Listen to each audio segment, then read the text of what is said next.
are back. Oh my goodness. How has your week been? It's been a long one. It seems like a long time since I was last here. Anyway, we are back together and it's so nice to be with you once more. Yes, this is English Addict coming to you live from the birthplace of the English language, which just happens to be, oh my goodness, it's England.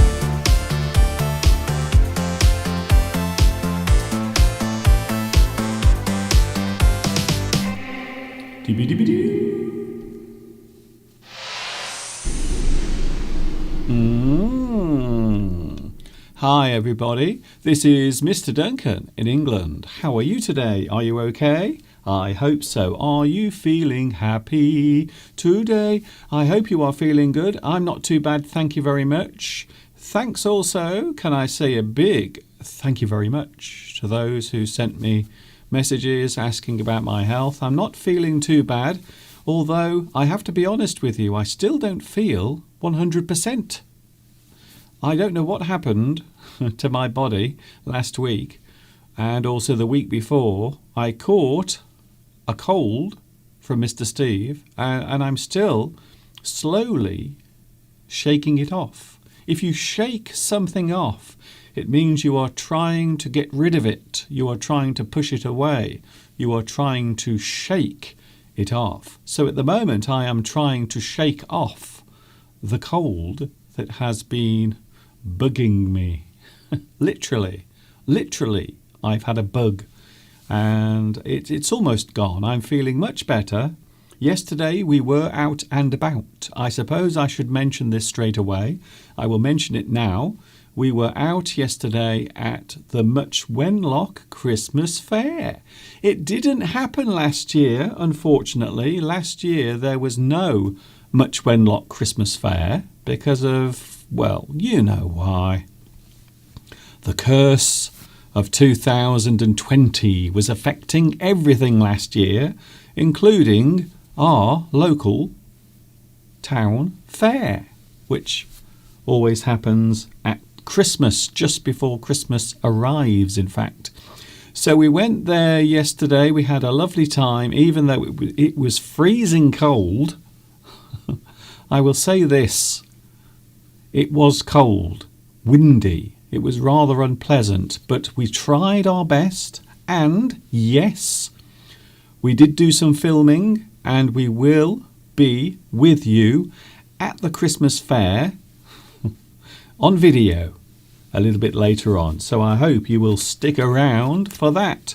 Of course, we have Mr. Steve here as well. Mr. Steve will be here with us also today. We have lots of other things to talk about. We are talking about body parts.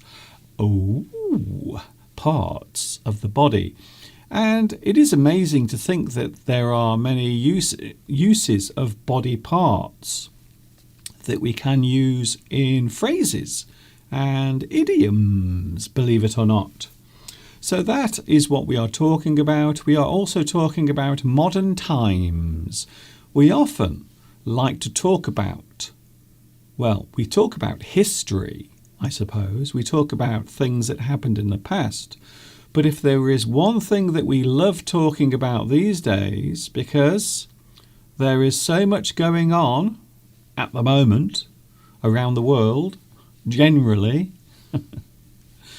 so we are never short of something to talk about when we are discussing now. So that is also something we will be looking at later on as well.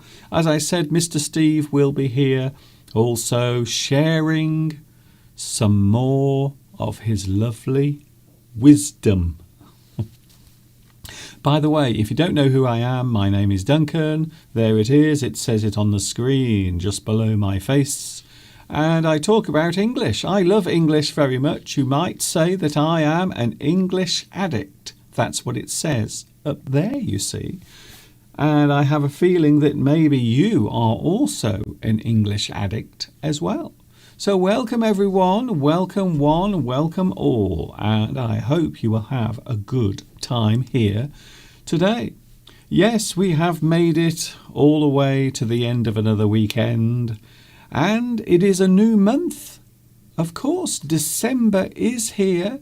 Christmas is on the way, on the way, on the way, on the way.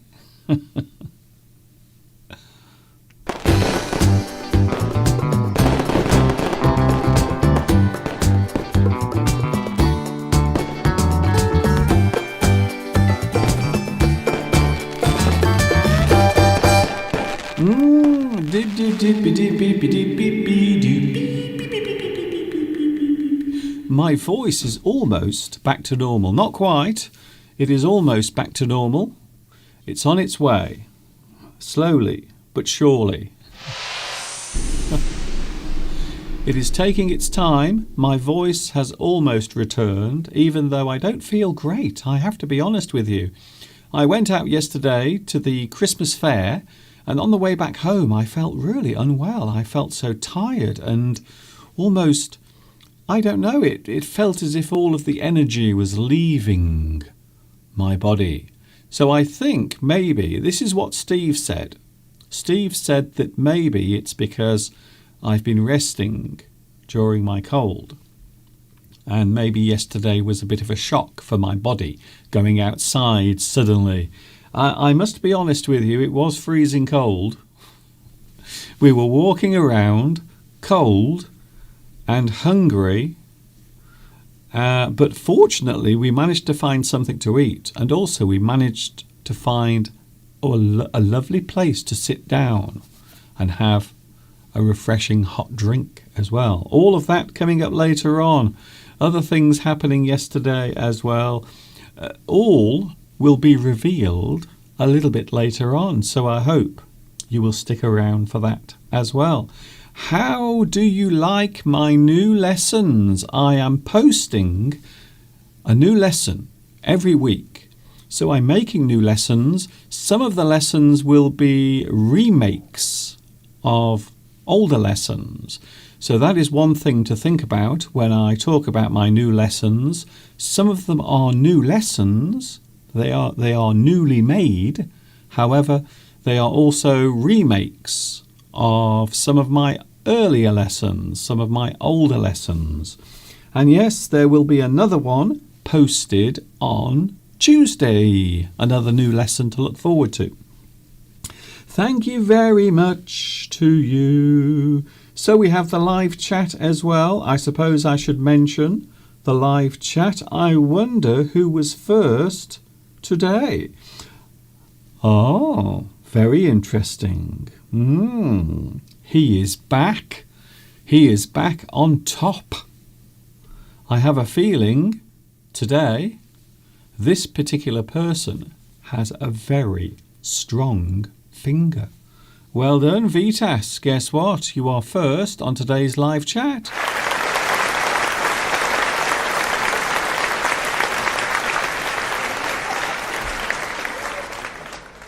Well done, Vitas. You are first here today on the live chat. Also, we have Tomek. Hello, Tomek. You were second today. Not quite first. You were very close to first, but not quite, unfortunately. You are in second place. Beatrice. Hello, Beatrice. Nice to see you here as well today. Sandra Gonzalez. Palmyra. Emmanuel. Hello, Emmanuel. Nice to see you here also on this Sunday. It is the first week of December. Are you ready for Christmas? Now, I know that not everyone celebrates Christmas. Before anyone tells me, "Here, Mr. Duncan, we don't all celebrate Christmas." I know that, but there are some people who are. So if you are celebrating Christmas, have you prepared everything? Many of the Christmas lights have already been turned on here in the UK. So most shopping centres, most towns and cities now have their Christmas illuminations switched on. I love that word, illuminations. It basically means lights. The lights have been turned on. Everything now looks bright and festive in the evening. So that's what's happening here. But what about you? Are you ready for Christmas? Are you preparing anything? I know last year a lot of people made plans, but unfortunately they had to cancel them because of you know what, the curse of 2020. So this year I'm hoping that a lot of you will be able to at least have some normality. I hope this year things will be a little bit more normal, a little bit more normal than last year, let's say. We can only wish. Hello also to Marwa. Oh, Marwa, Marwa, Marwa. Hello to you. Thanks for joining me again today.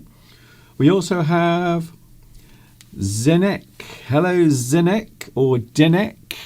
I hope I pronounced your name right. I had 2 chances to get it right, and I hope one of those pronunciations was correct. Hello, Bahar. Also, we have Richard. We also have, oh, hello to Luis Mendez is here today. Hello, Luis. Thanks for joining me as well. And I hope everything is okay where you are. We also have Zudzika. We also have Edith. Hello, Edith, watching in Budapest. Are you ready for Christmas? Europeans go crazy over Christmas. I don't know what it is, but we love Christmas, Europeans.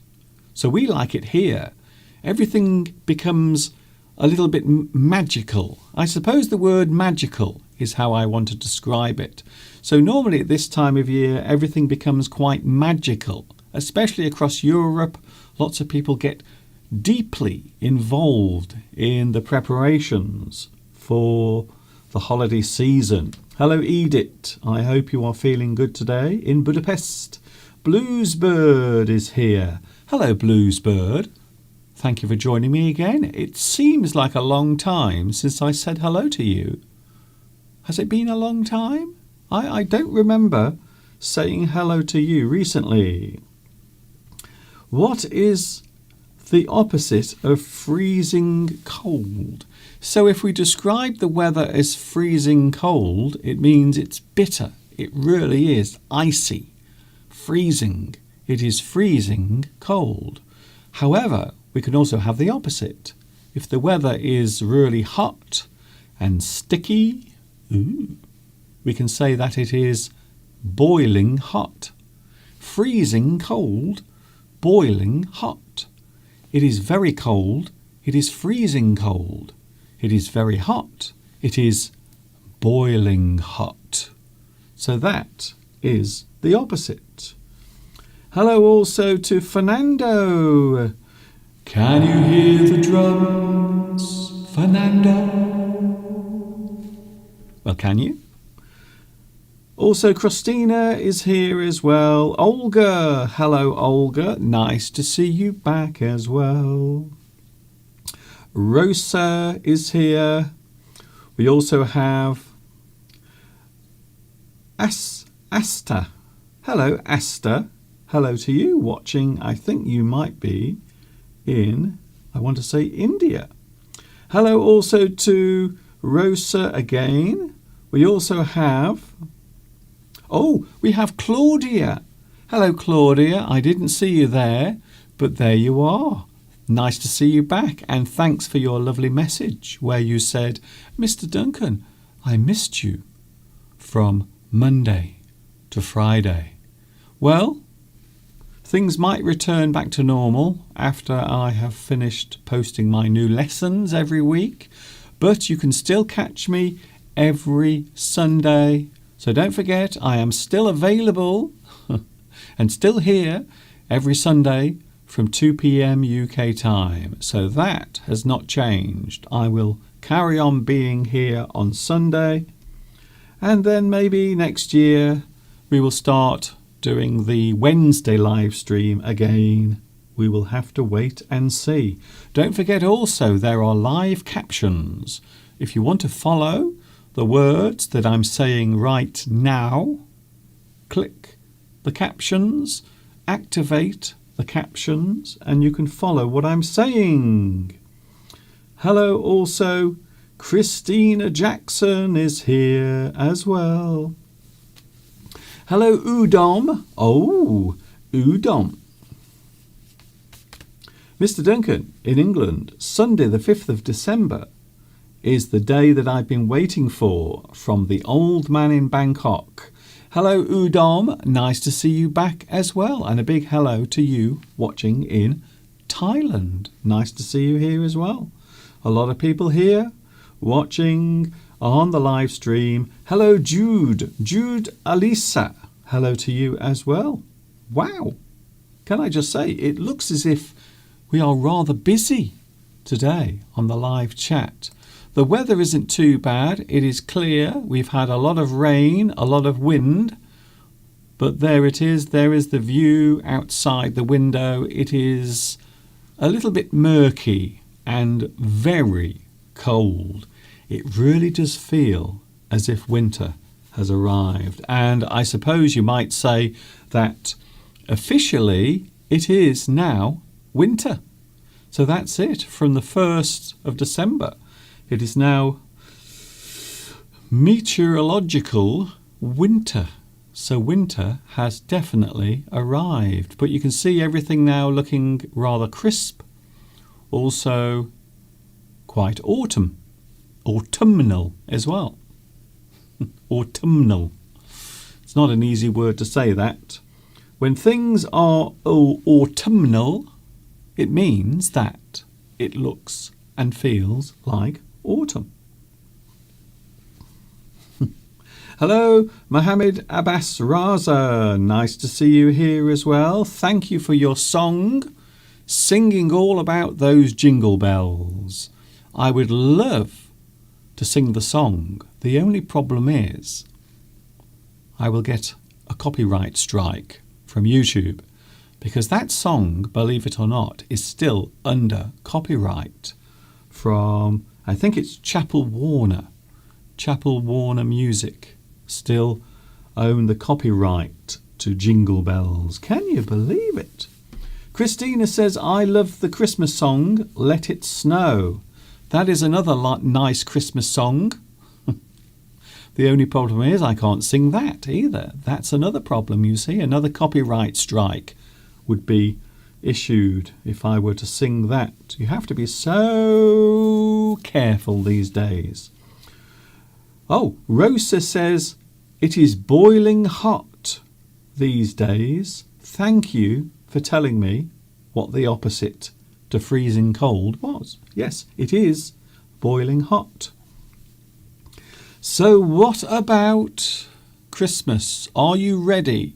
Have you prepared yourself?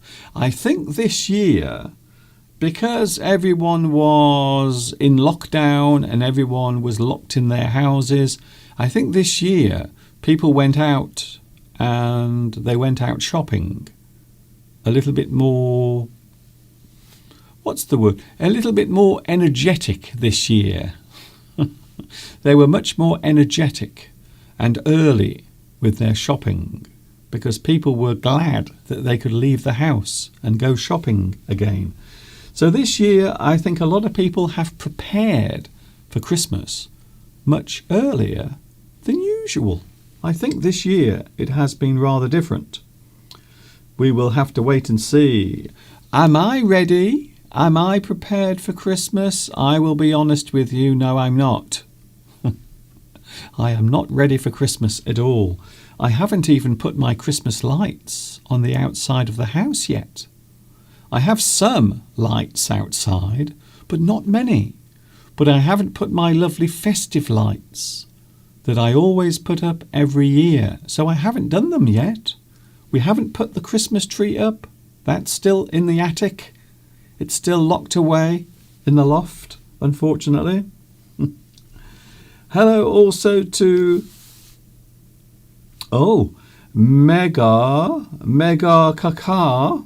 I love your name, by the way. I don't like the fact that Christmas is on Saturday this year. Yes, of course it is.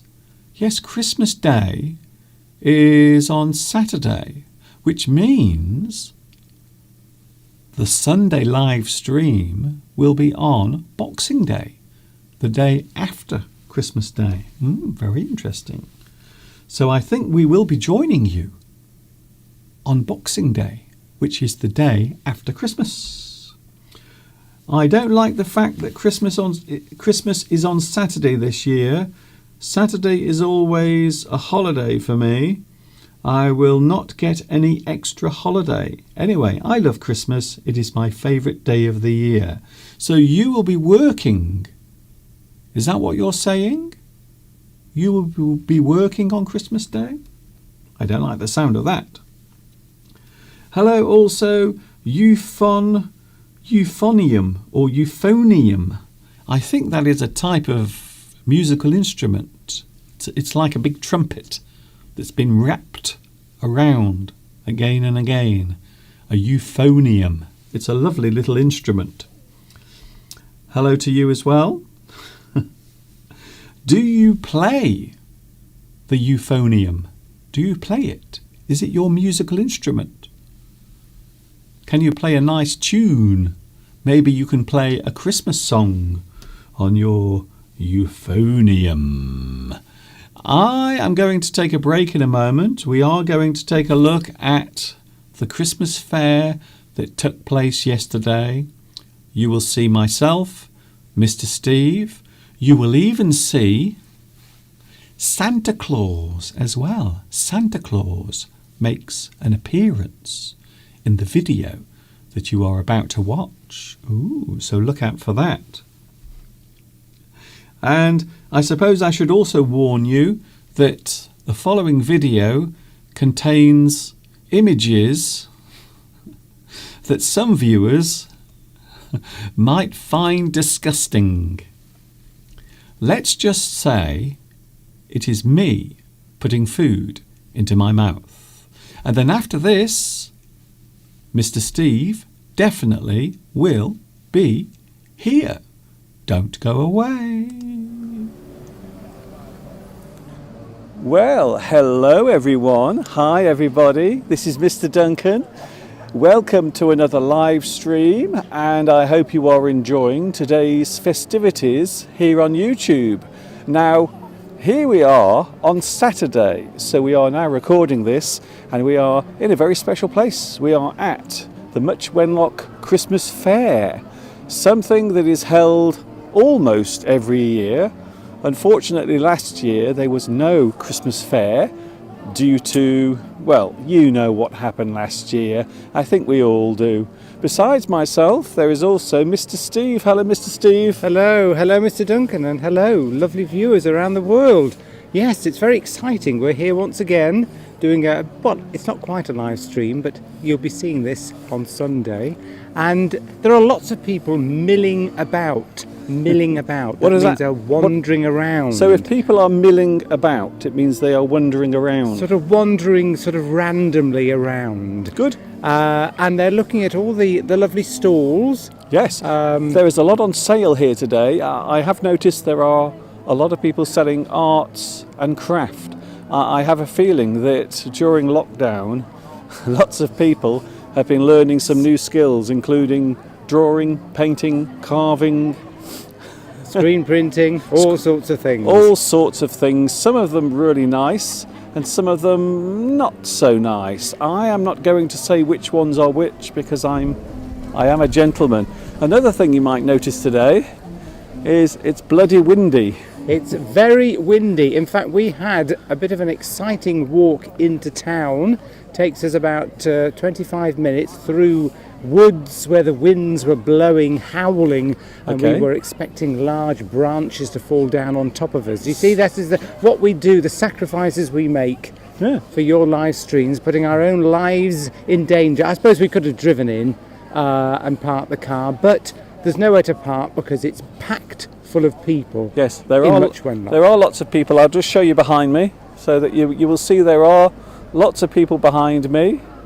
There is also a grave We are standing right next to an old grave. So things... I think actually, Steve, I have to be honest with you, Steve, I think the gravestones really do set the mood. Do you? Right. Oh, you mean it's a sombre... I wouldn't have said it was a sombre, deathly affair. I'm on about just the fact that it's freezing cold and windy. It is. I mean, it looks nice. The sun's out.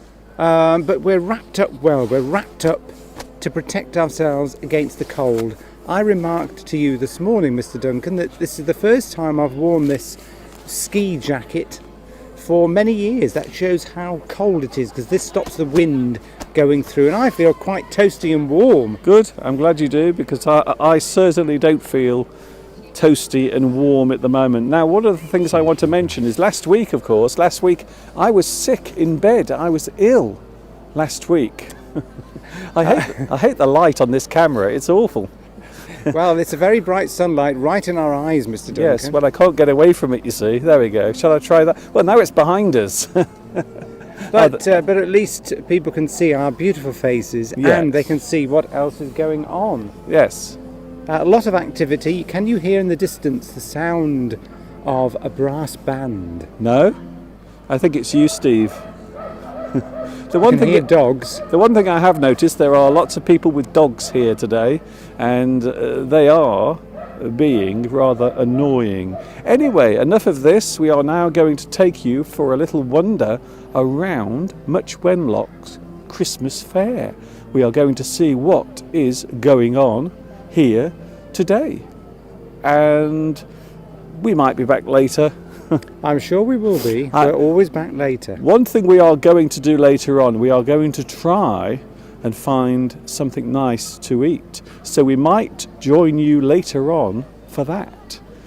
But for now, let's take a look around this year's Much Wenlock Christmas Fair.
Okay, we've managed to find somewhere to get warm after walking around, and also after eating the biggest hot dog I've ever had in my life, I have to be honest. And Mr. Steve had a really big burger as well.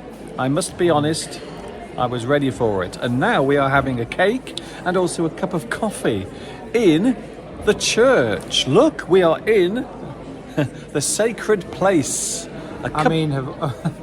Of all places for us to end up today, A couple of heathens. sheltering in a religious building. Yes, we are. It's very nice, though. It's very nice. We are taking sanctuary here in the church. Yes, it's because basically we've been standing up for the last 3 hours Yes. filming, Yes. and we're freezing cold, and we need somewhere to sit down and warm up our cold fingers, Yeah. numb fingers. Our fingers are freezing cold. Everything's cold. In fact, I think even my hot dog has frozen. We don't want to know about that, Mr. Duncan. Don't be so rude. We're in a place of worship. The vicar's watching. Oh yes, I Let's think be on our best behaviour. not only is the vicar here, but also Father Christmas. Let me just turn the camera around. Oh no, I can't. It doesn't let me on here. Stupid iPhone 13. Wait there. There is Santa Claus behind me. Can you see him? There is Santa Claus. Father Christmas is here. Hello. Ho, ho, ho. Ho, ho, ho. Oh, did you see that? Father Christmas came by. He asked me if I've been naughty or nice. And I said that I've been a little bit naughty and also a little bit nice. Mr. Steve has his coffee. I'm wiping the rim Oh, okay. because when we were handed these cups of coffee, the lady that handed them to us said, "Oh, here's your coffee," Oh, I see. you know, with her hands all around the bit that you drink out of. So Mr. Steve now is cleaning his rim. I'm cleaning it because If- I don't want to catch any germs that they might have. If there is ever a place for cleaning your rim, it is inside a church. Okay, we're going to go and we're going to let you carry on enjoying today's live stream. So this is Mr. Duncan and also Mr. Steve, in Trinity Church in Much Wenlock in England in, well, I was going to say Europe, but we are here, we are still alive, just about. So I hope you've enjoyed this and I will hand you back to the studio.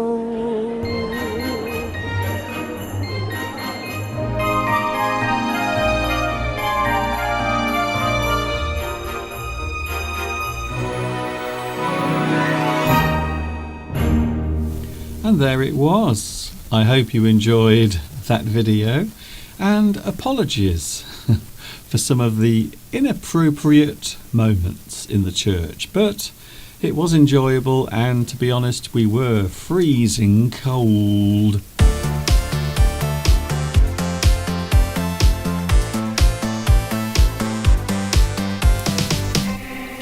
Here he comes.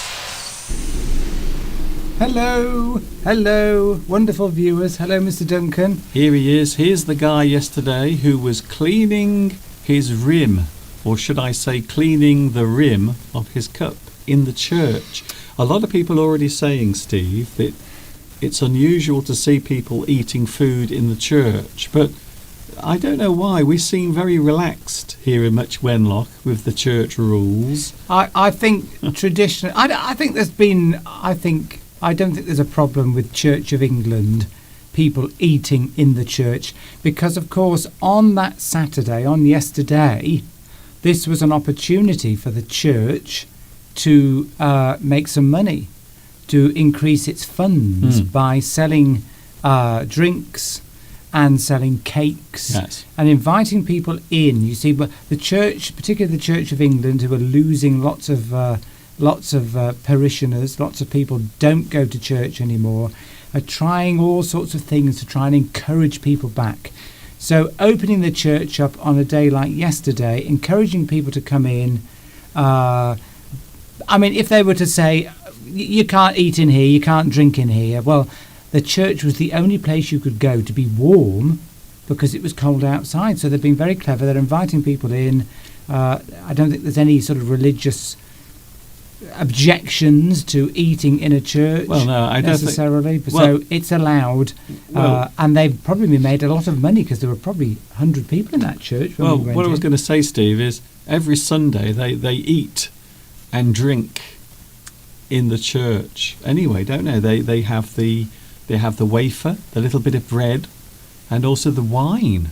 So if you can have bread and wine on Sunday, then I'm sure you can have a little bit of cake and also a cup of coffee on other days of the week. And the other thing to It's mention, traditional. the other thing, of course, is churches around the UK, English churches, and maybe other churches as well, are falling to pieces. They are starting to fall apart. So there is always something that needs repairing with our churches. Quite often the roof. Yes, the roof is falling off, or big lumps of stonework is falling off. So there is always something that has to be paid for with a church, because many of them are old. Some of them are maybe 700 or 800 years old. Some of them even 1,000 years old. So yesterday was a good opportunity for the church to open its doors, to invite lots of people in. And then those people might think, oh, this is lovely in here. Everyone's so friendly. The vicar said hello. Maybe I'll come back on Sunday. So it's sort of advertising, and eating and drinking in a church is not... I mean, you wouldn't have a main meal, No. but it doesn't show disrespect. It's so not a restaurant. Exactly. Can you imagine that? A church restaurant. That would be amazing. So you could have some proper tables, some cafe or restaurant tables with candles, and maybe you can sing some hymns or say some prayers whilst eating your lovely big meal. Well, something that Beatrice pointed out is that, very observant, seeing that people were not wearing masks.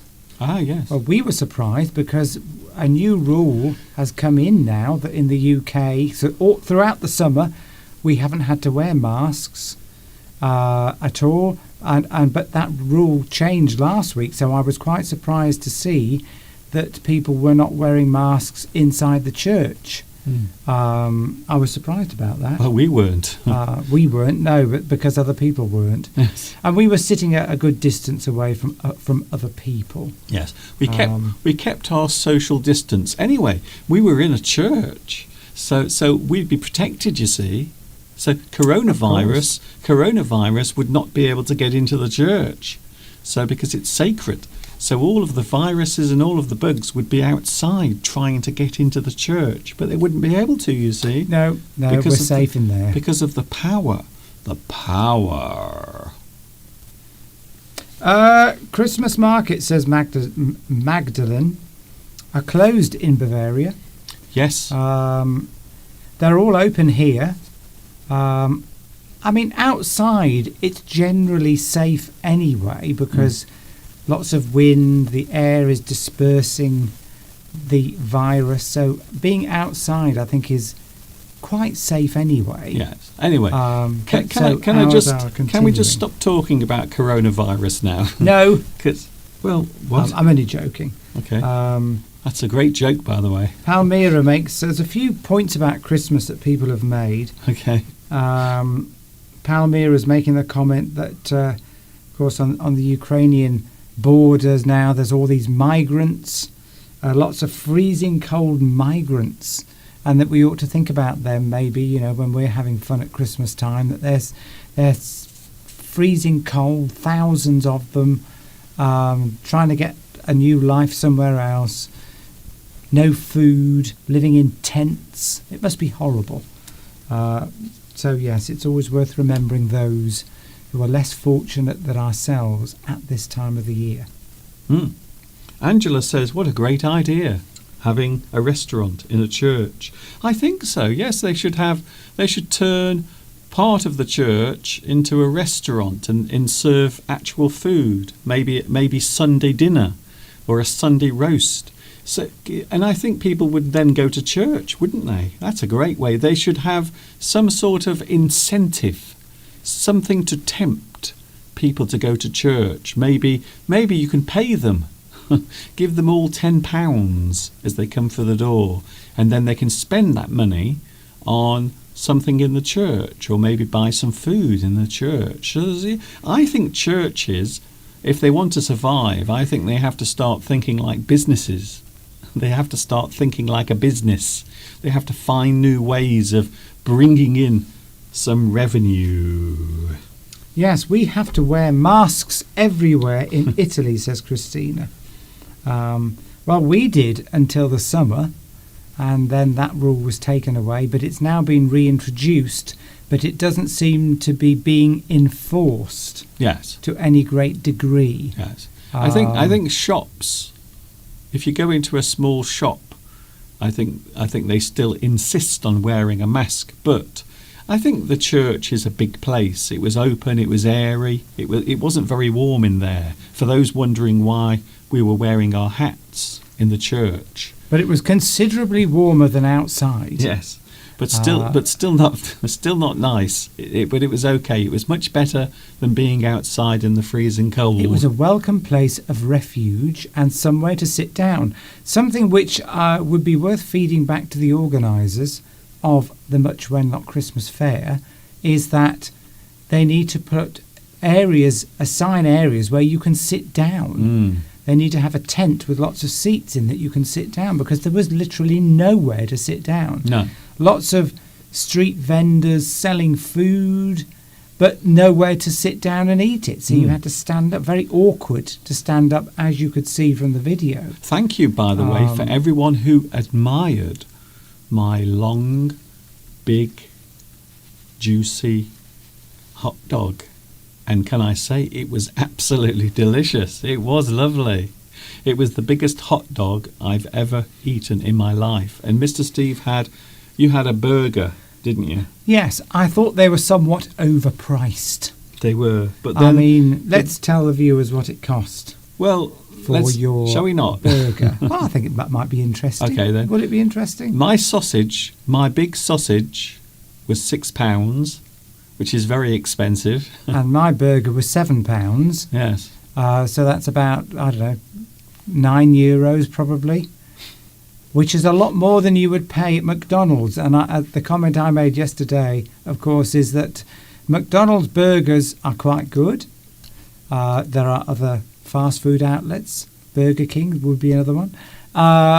So you get a good burger at McDonald's. So if you're going to pay twice as much, which is what that cost, it's got to be substantially better. It wasn't. It was better, but not they're just twice the price. They're just trying to make some money. And they're only operating from a tent, so their costs are very low. So, yeah, overpriced, but then that's what you would expect in that type of event. Okay. They were, although I didn't hear you complaining yesterday when you were shoving that burger into your mouth and I was eating my hot dog. It was lovely. It was. I would have paid probably more because I was so hungry and cold and tired. Yes, my sausage was very big. It was very big, but it was also a little bit cold around the edges. Tomek reflects that you don't have to wear masks inside a church because Father Christmas was protecting us. That's it. So maybe not just the Lord, maybe Father Christmas was also protecting us. If you notice, in that video, Santa Claus was wearing a mask. He actually did have a mask on. Did he? Yes, as he walked past, you could see his little blue mask poking from underneath his beard. I don't know how he was able to grow his beard over his mask. That's quite a scientific breakthrough there. You can grow your facial hair through the mask. A couple of people are asking, am I going to be singing any Christmas songs? And Jimmy says that he's still listening to the one from last year. Christina has asked as well. Seems to be quite a force, Mr. Duncan. Yes, well, that's great. Powerful force of people. Yes, well, I would love to, but as I explained earlier, a lot of music, popular music, is also under copyright. So Mr. Steve has a selection of Christmas songs. There is a video on my YouTube channel, and I might put the link under here later on So if you want to watch Mr. Steve and listen to Mr. Steve singing some lovely Christmas songs, the video link will be under here. I think people were sort of suggesting that maybe I do some new ones. No, well, I've just... If we've got time. Well, we can't, Steve, we can't because of copyright. Yeah, but we used... What about the ones from last year? Well, they were all slammed with copyright claims. Oh, were they? Yes. Right. Even though we used backing tracks that I paid for. That doesn't matter. Did we? But we could we keep it on in the end or not? Yes, it's still on there. I've just advertised it. We'll see what we can do. We'll see what we... I'm getting the feeling Steve isn't listening to me. So I will put the link under here to the video that still exists and is still on YouTube. Yes, new ones. People want new ones. Even though Warner Music are now getting most of the copyright from it, from the monetization is going to them, multi-billion-dollar corporation. Yes, disgraceful. Great. Anyway, Steve. Belarusi is cooking. Oh. She's always cooking, and today it's souffle. Souffle, be careful. Yeah. Be careful with your souffle, because if you open the door of your oven too soon, it will sink. It will deflate like a balloon. Sure, Belarusia knows. Mega makes an interesting point that Christmas Day this year is on a Saturday. It is. And so in the UK, if Christmas Day, which is normally a bank holiday or a public holiday, if it occurs on a Saturday or a Sunday, we get an extra day off on the following Monday. Yes. Because that's what we do, but not where Mega lives. If it's on a Saturday, tough luck. You don't get any extra holidays, but in the UK we do. It's the same. So if Christmas Day and Boxing Day are a Saturday and Sunday, we get 2 more days off. We get the Monday and the Tuesday off. Yeah. So as extra holiday. So it actually becomes an extra long weekend. Yes. Very nice. Oh, by the way, that means if Christmas Day is on Saturday, that means that we will be with you on Boxing Day. So the live stream on Sunday, the 26th of December, will be Boxing Day, and we will be here the day after Christmas. We will be here live in the studio celebrating Christmas with you. That'll be exciting. Yes, I think so. I'm looking forward to it. That's going to be the highlight of my year. How sad is that? It's very exciting being on a Saturday, on a Sunday. We love it. Rosa has asked, what is the opposite of freezing cold? That's it. Yes, I've already answered that one. Okay. So if something is freezing cold, well, you could say what it is. Boiling hot. Yes. If you're freezing cold in the winter, in the summer you would be boiling hot. So that's the opposite. Yes, because obviously they're not to be taken literally. Because you're not as cold as 0 degrees freezing water, and you're not as hot as 100 degrees boiling water. So the exaggeration in those two phrases really lends itself to saying how extreme you are feeling. Yeah, I'm freezing cold, but you're not literally freezing. I'm boiling hot, but you're not literally boiling. Yes, okay. Obviously. Okay. Exaggeration. Good. But you've already explained it, so that was a waste of 30 seconds. 30 seconds. I wish it was 30 seconds. More like 30 minutes. Ooh. Steve. Adie's going for a ice skating lesson. Addy. Yes. Will you clear this up for us, please? Because we forget every week. It's Addy. Okay. It's Addy. Right. Addy. Is that right? Hello, Addy. Yes, it's right. He's going for an ice skating lesson. No, they are going. No, is going. Is going. Yeah. Addy is going. Yes. For an ice skating lesson. Okay. See ya. There we go. I wonder if Addy got that from your latest video saying how to say goodbye. Yes. See ya. See ya. See ya. See you later, alligator. See you later. Yes, well, probably outside, because if you're in Scotland, you've probably had snow there, and you can probably ice skate outside. Whew. Good. I'm glad we cleared that up. I was going to say happy birthday to Jimmy in Hong Kong. Happy birthday, Jimmy in Hong Kong. You had your birthday last week. So I suppose we should say happy birthday to you, Jimmy in Hong Kong. Even though we couldn't say it on your birthday, but we are here now to say happy birthday for your birthday last week. You might even say that this is belated birthday greetings. So we are a little bit late, unfortunately, but happy birthday. I hope you had a good birthday last week, Jimmy. Mohammed is suggesting or saying, is Christmas Day on Sunday or Saturday? Christmas Day this year is on Saturday. Yes.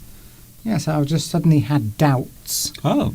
Yeah, okay. So what's the date today? The date today is the 5th. The 5th. 20 days until Christmas. Interesting. Why? Don't start adding things up on your fingers, Steve. I won't. Please resist. Can someone confirm for us, is it Saturday or Sunday? I'm pretty sure it's Saturday. Yes. Yes, because I remember thinking that we could be here over Christmas with our live streams. Anyway, I think we're going too deep into that. Steve, one of the things I love about Christmas... It's Saturday. Yeah. One of the things I love about Christmas is the fact you can eat anything you want, any food. You can let yourself go and you can have something gorgeous, maybe something that you only eat at Christmas. There are many things that people only eat at Christmas time. I suppose you might say that, well, of course, Mr. Duncan, people eat turkey at Christmas, so maybe they don't eat turkey at any other time of the year. Yes, that's a good point. You make a very good point there, voice in my head. Unless you're in America. But yes, I am talking about sweet things, chocolate, sweet things, crisps, savoury snacks. However, there is one thing that you should never, ever buy for me at Christmas time. You know I love chocolate and you know I love sweet things, but there is one thing that you should never give me. And you know what that is, Steve? What do you hate? Mushrooms. No, something chocolatey. That you don't like? Yeah, that I don't like. That you don't like. Something chocolatey that you don't if you like. If you give this to me, I will throw it. I will throw it back in your face. How disrespectful. And you will never be allowed round my house. How ungrateful. Ever again. I'll tell you, Steve. It's these. Oh, right, yes. Ferrero Rocher. They might be the most disgusting chocolates ever. Now, I'm sure there will be people who say, Mr. Duncan, you idiot. They are gorgeous. But I can't stand these. And I don't know anyone, I don't know any person that likes these as a chocolate. They hate them. So if you come round to my house and you give me these, you won't be staying very long. I will be kicking you right out the house, and these will be following you. It's close behind your head. They are heavily advertised here in the UK around Christmas time, but I don't think they're all right. But they're advertised as something that is, like the best chocolate ever in the world, and then when you bite into them, you realise they're not the best in the world, and they are overhyped, I think. I don't know why. I think it's the gold packaging. They've managed to market themselves in a very successful way as an upmarket, sweet after-dinner type thing, isn't it? Yes, I think so. But the thing is, nobody likes these. So when you think of other chocolates and other types of chocolate, generally you find people like them. But I don't know anyone who likes Ferrero Rocher. It's like eating sawdust off the floor that's been flavoured with chocolate. I'm not even sure if the chocolate is very good. Very popular in Italy, says Sylvia. Okay. What do you mean, Rosa? Mr. Steve, does your presentation come back? Not sure what you mean by that. Perhaps you would like to explain. What do you mean by my presentation? So these chocolates, back to my subject, these chocolates, they really are quite horrible. A lot of people like them already. Tomek has said, Mr. Duncan, you are an idiot. You are an idiot. Everyone likes these. Yes, but smiley faces are accompanying that comment. Yes. But you might be right. You might be right. A lot of people do like them. But maybe it's just me and everyone I know. Because I don't know anyone who likes Ferrero Rocher. I prefer something with a little bit of orange or a little bit of mint, but no nuts. I don't like nuts in chocolate. Well, that, of course, interesting for you to say that, Mr. Duncan, because Saturnino has said that it's an Italian brand by the same company that make Nutella. Oh, I see. So, hence, the bits of... what am I looking for? Nuts that are in that product, because it is chocolate with sort of... Is it hazelnuts? Is it... what's Nutella? What is that, hazelnuts? Yes, it's... Well, that doesn't surprise me. So I think this is actually made from all of the nuts that have been left on the floor. So they sweep them up and they put them into Ferrero Rocher. But I might get sued for this, by the way. But that doesn't matter because I've got no money. So you can't sue someone without money. True. So does anyone like this? Maybe I'm wrong. Maybe I'm completely wrong. And these are the most amazing things ever. But I can't. Ugh, they are disgusting. Beatrice has used a very interesting word to describe Ferrero Rocher. Says that they're very popular in Argentina. Very cloying. Cloying. Now that's not a popular word that's used in English, but it is a lovely word. It's sort of sticky, cloys, sticks together, sort of clumps and sort of difficult to get rid of in your teeth. That's a very, very interesting word for you to use, and very, very well used, Beatrice. Very good. Cloying. I love that word, cloying. Everyone has their own personal taste. I agree with you, but I don't know anyone who likes these. I think it's because you don't like nuts. No. You don't like nuts in any chocolate, do you? No, but I just said I don't know anyone else who likes these. So I'm not just talking about my own taste. Other people, they go Ferrero Rocher, they're disgusting. Never give them to me as a gift. And that's what lots of people say. They don't like them. Give me something soft. Give me some beautiful Swiss chocolate. Something nice. Something velvety that will melt in my mouth. Yeah, so we're talking Lindt. Anything Swiss. Lindt, anything. Lindt. Anything. Belgian chocolate. Belgian, Swiss, anything.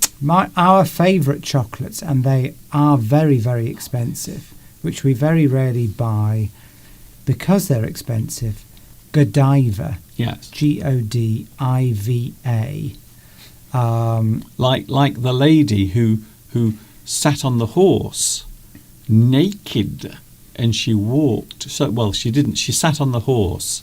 I don't know if she sat side saddle or if she sat with her leg over the horse. We'll never know. We weren't there. We'll never know. But yes, those are unbelievably high quality chocolates. Very nice. And maybe I'll buy some for Christmas. You never know. Good. Godiva. Yes. Oh my goodness, they're gorgeous. I've said this before. You normally see them in fridges at airport. In airport lounges, in the where you buy stuff in the airport, duty free area. But yes, if you like chocolate combined with hazelnuts, you would probably like Ferrero Rocher. If you don't, then you won't. But you don't like. You see, I like fruit and nut chocolate. Yes. And Mr. Duncan doesn't like that. I like peanuts covered in chocolate. Mr. Duncan doesn't like that. Satarina says, Mr. Duncan, the family of Ferrero is the richest family in Italy, and in every house there is a can or a jar of Nutella. Wow. Well, that's another thing I don't like. I don't like Nutella. It's like, Well, it's nuts. yes, You don't like nuts. but it's just the. I think it's also the texture of I it like as well. Nutella. I- Or Nutella, Okay, as we would say here. yeah, that's it. You see. So some words, because we are here to talk about the English language. Yes. We are here today discussing all of these things.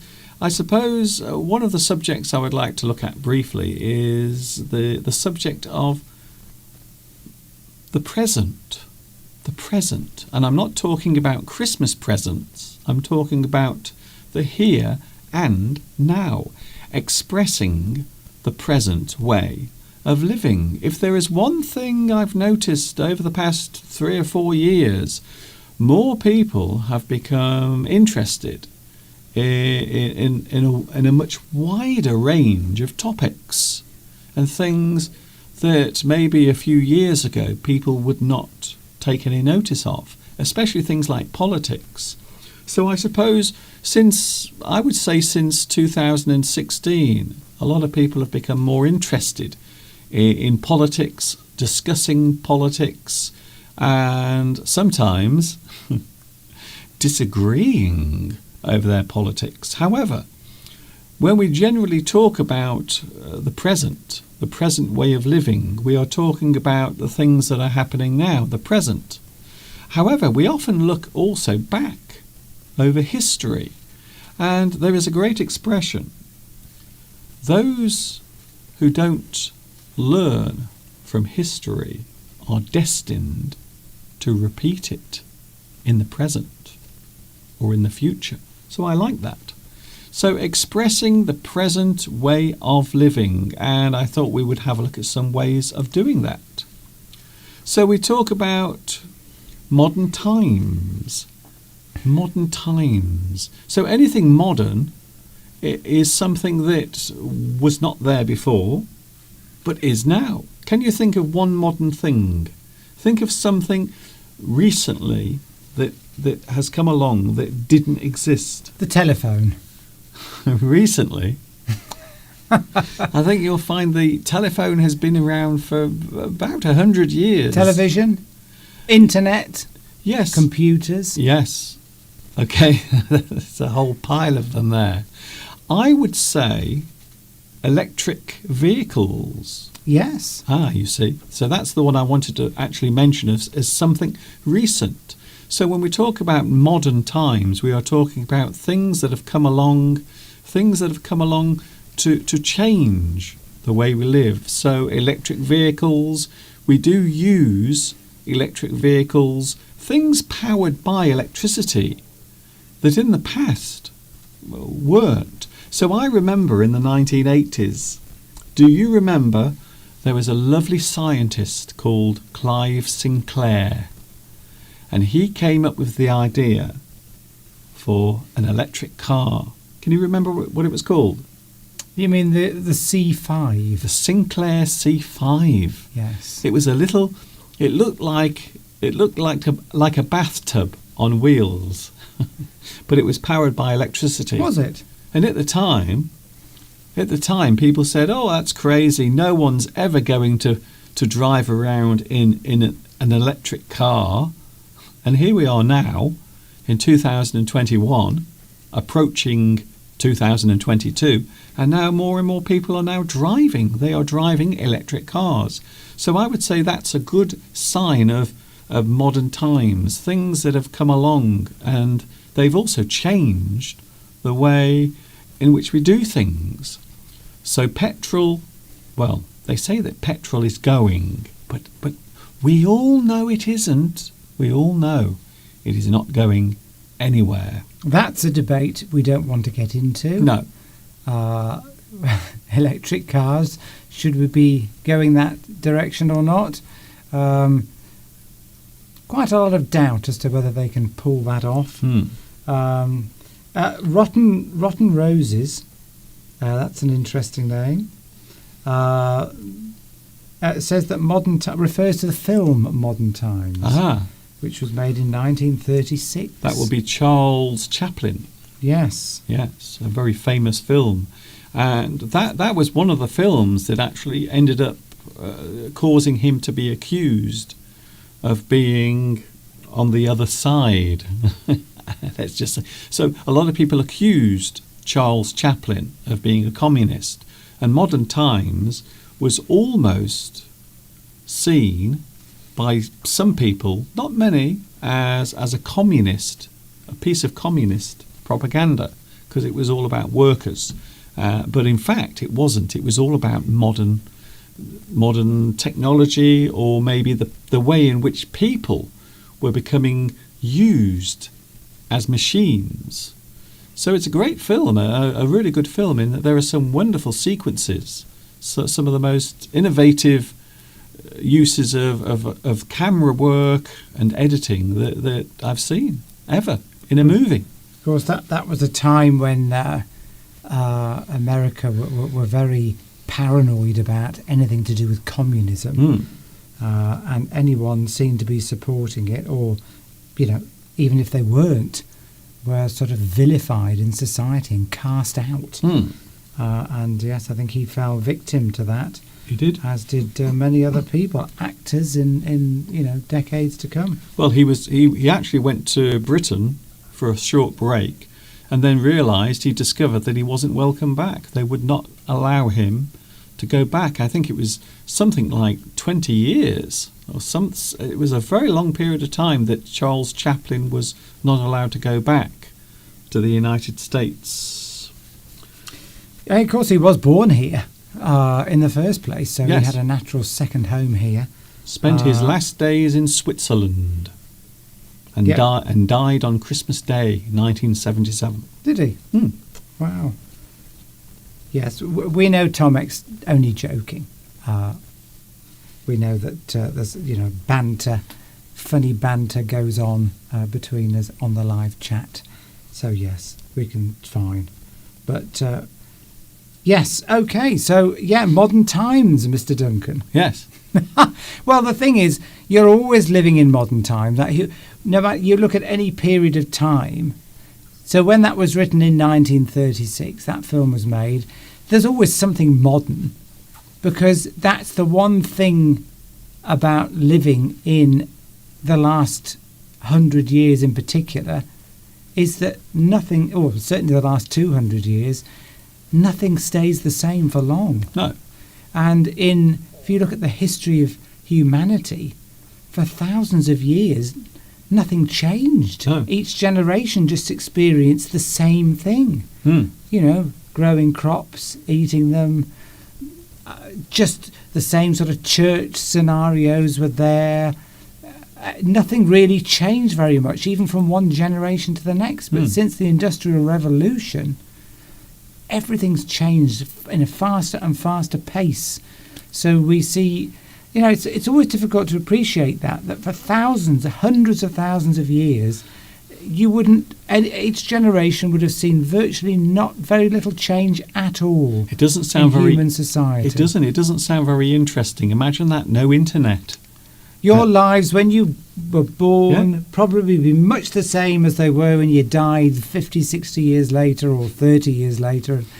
Some instances, nothing would have changed. Okay, but now everything changes all the time at a faster and faster pace. Okay, Steve. And it's just so it's always modern. I think you've got it's 10-year periods now. You have to look back at. When do things visibly change? You need a period of time to see that change. There is a theory. Let me just explain something, Steve. There is a theory that it's every 10 years. So we often say now that 10 years is when there is a big step forward. So every 10 years, there seems to be a big leap or a big jump or a big leap forward in technology or the way we live or the living standards. Maybe not everywhere, maybe just in certain places. So, yes, I think it's fair to say. And there are many ways of expressing the present.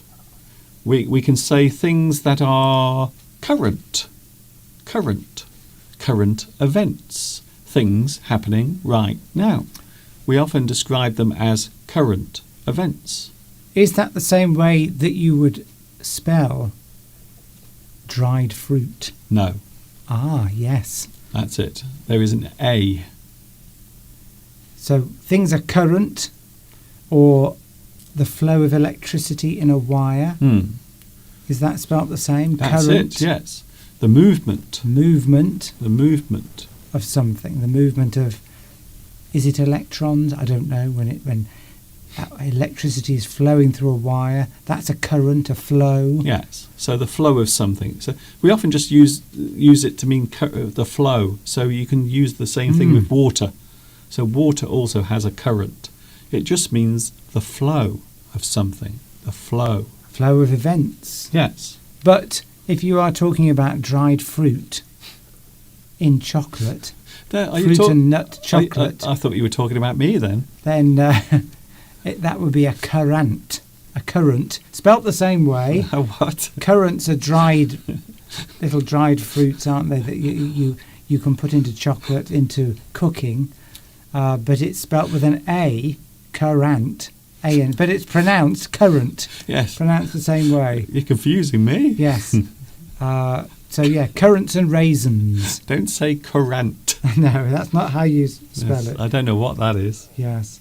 No, but no, I also want to, because I've made, can I also say thank you, Lewis, for being vigilant as well. So, What? What are you no, it's all right. Mr. Duncan doesn't know what's going on. I'll explain it to it later. But yes, it's good to have our moderators being vigilant. Okay. But there we go. But I don't think anyone knows what you're going on about. I Steve, know that they do on the live can chat. I but anyway, continue with? Let's just calm things down. Let's just forget. Move on, everybody. Move on. Okay, Steve. I think you should move on. Here we go. So we talk about things that are current. We talk about things that are modern. So we also mentioned. Oh, here's another one. I love this word, modernity. Oh, Modernity. that is a great word, modernity. We talk about modernity. It is the absolute presence or the actual fact of things changing. So modernity is things changing over time. So we talk about modernity in technology. So maybe things that come along and change our life. So I love that word, modernity. Yes. It's a beautiful word. I didn't put it on the screen, but I'm going to say it. Modernity. I love that word. It sort of leaves your mouth in a beautiful way. Modernity. Modernity. I like that one. So that is describing what, Mr. Duncan? The Are people? I've just realised what's happening now. Is this because of me saying, Mr. Duncan, you're an idiot? no, Really? no.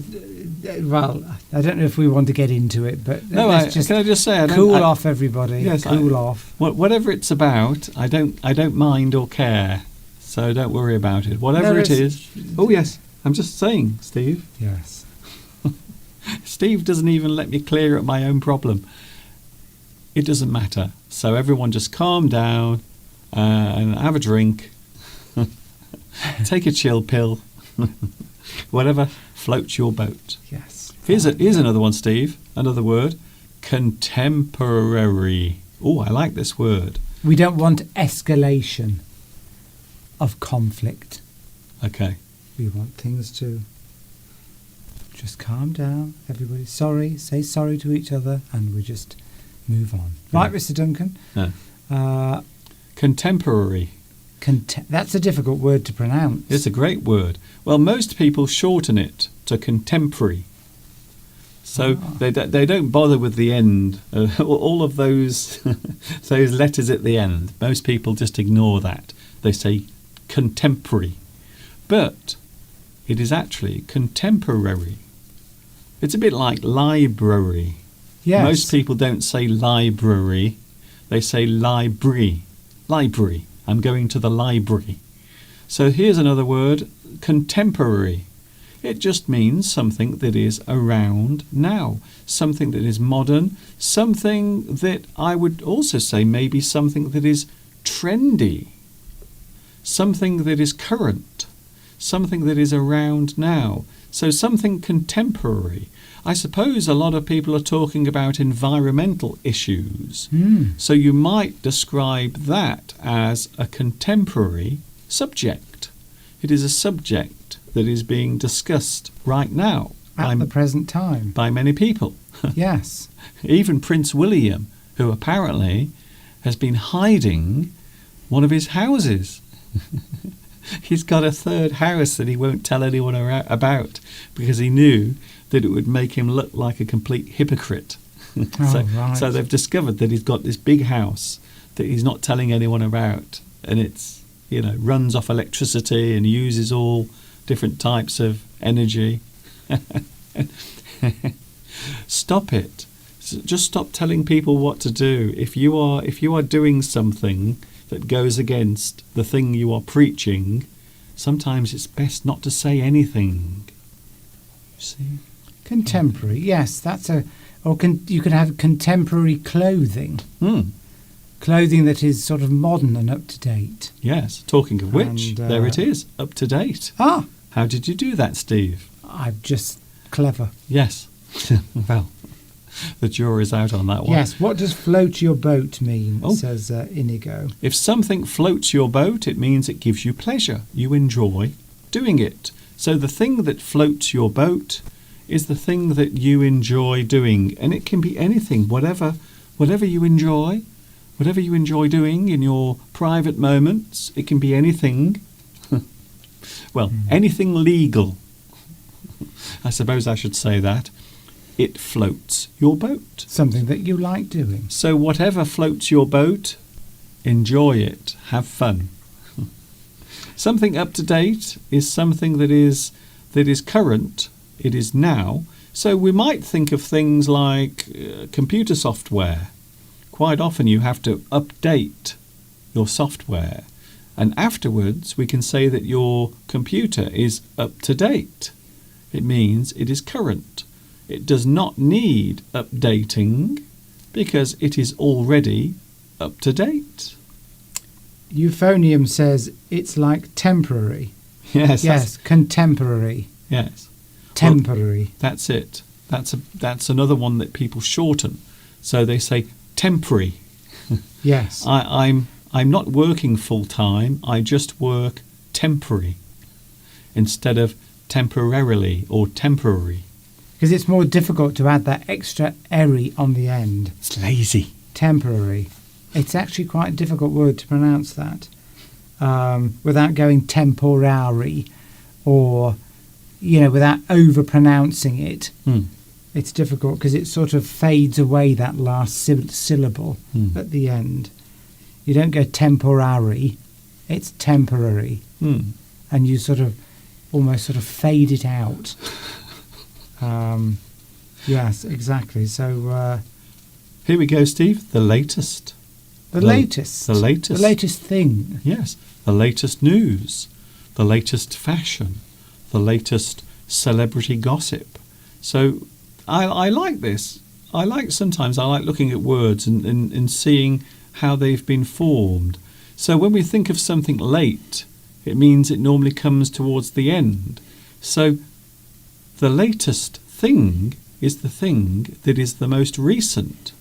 It is the most recent, or it is at the end of the list of things that have been developed or things that have come along. So the latest anything, the latest computer, the latest smartphone, the latest trend on the internet.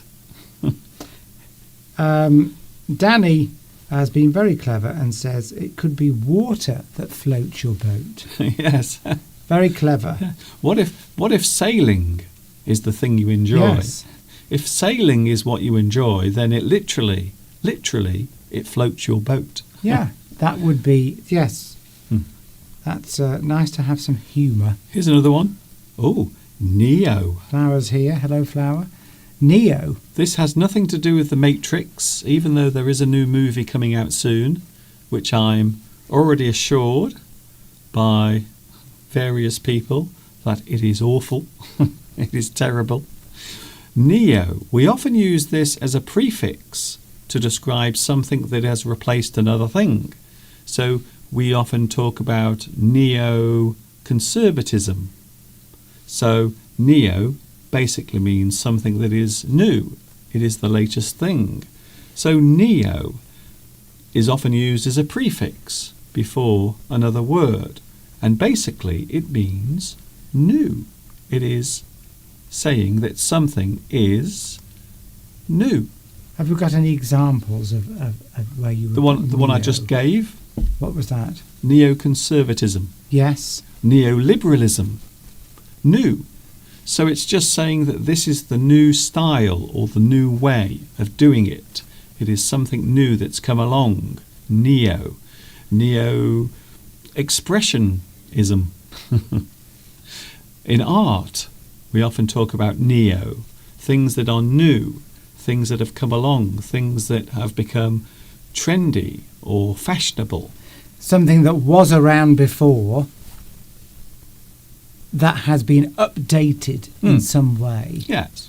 So, yes. So something was around before and then it's updated. It's the same thing but updated in some way. You can put neo in front of it. Yes. A new form of something, a new form of a certain type of art or politics. And that's it. Then you can put neo. And of course, in front of certain it. parts of Europe, they've been talking about neo-fascism. Yes, So that's it. that has been a hot topic in certain parts of Europe. A reinvention of something that happened in the past. Neo-Baroque. Yes, exactly. So somebody's reinvented something or tweaked. If you tweak something, it means you make small adjustments to it, and then you relaunch it and put neo in. Say it's neo something, neo-classic, new form of classic something. Could be music or art. Neoliberal. That's it. Yes.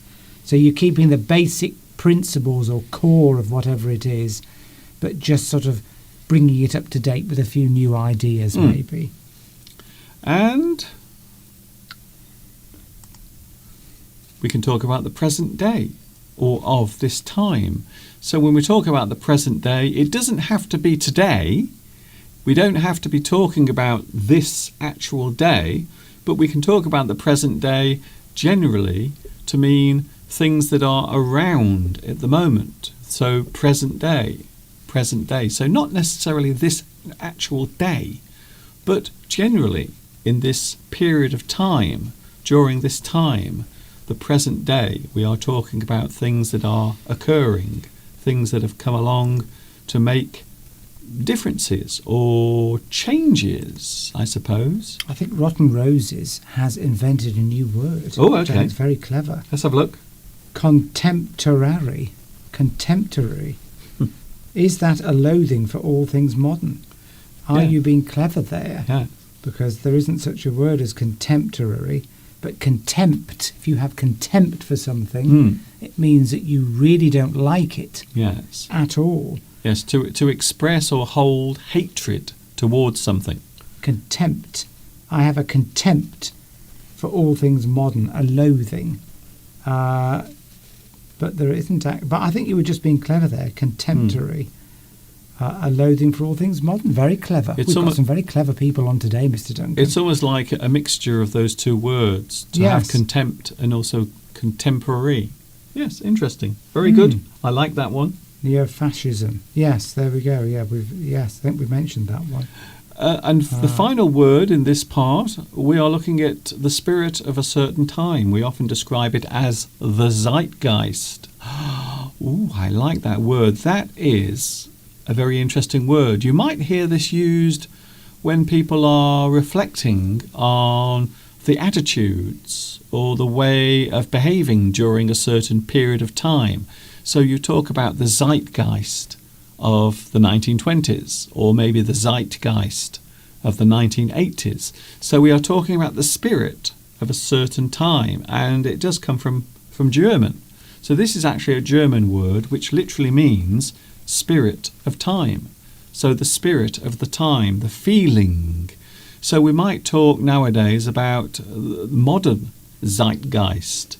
Well, I suppose censorship would be one of the great descriptions, or a good description of this period of time that we're living in. So you might describe the zeitgeist of the 2020s as being maybe political correctness, a rise in liberalism, maybe, or maybe also the polarization between people who have conservative points of view and liberal points of view. Anti-racist views Yes. have risen in ascendance, have become more important since the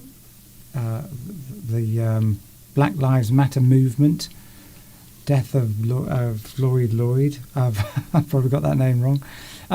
But yeah, so what is the current feeling in society about the way society should be? And and you know, it's a feeling of maybe current trends or current what's the word I'm looking for, Mr. Duncan? How you feel about how society should be. Well, attitudes. Attitudes, that's right. Yeah. Attitudes in society. That's it. About all sorts of things. Oh, dear. You know, sometimes I wish I could edit this. You get Rosa's going. Bye-bye, Rosa. Have a lovely week and see you next week. So zeitgeist, yes, is... Oh, and Lewis is going as well. Bye, Lewis. See you next week as well. Zeitgeist is a German word, and it means the spirit of the time, the feeling, the atmosphere of a certain period of time. It's a great word. I like it. I like it. I like it a lot.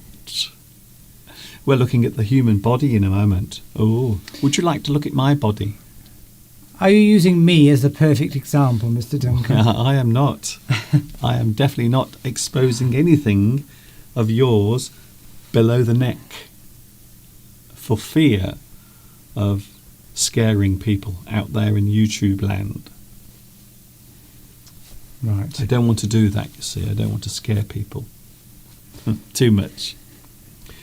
So last week I was not feeling very well. Last weekend I was feeling quite awful. And during the week I've been trying to get myself better. But still, even now I still don't feel... I don't know what the cold was, Steve, that you gave me. Whatever that bug was, it was horrible. In fact, we managed to find out where it came from, didn't we? Yes. Now, we're not going to say anything else. Don't say anything else, Steve. But... we found out where it came from, and it was someone that Steve has been in close contact with in one of his groups. So we found out where it came from, and I am not happy about it. I will be honest with you. Steve? Yes. Yes. Do you want me to add to that? Name names, No. shame people. Don't shame anyone, please. That's fine. No, of course it's. I mean, everyone's catching colds in the UK, probably all over Europe, around the world, because we're all getting together a lot more now, and we haven't been exposed to the cold virus for well over a year.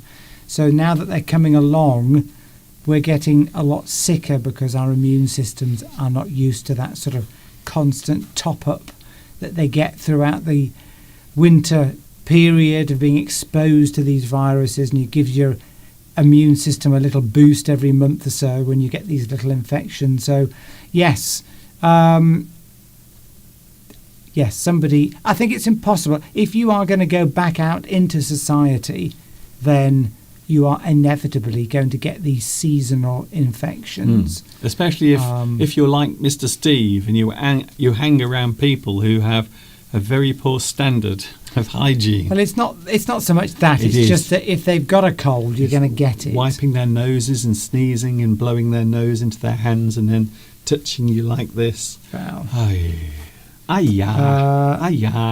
Mohammed has asked, can you arrange a vocabulary test session? Is that possible? Probably not.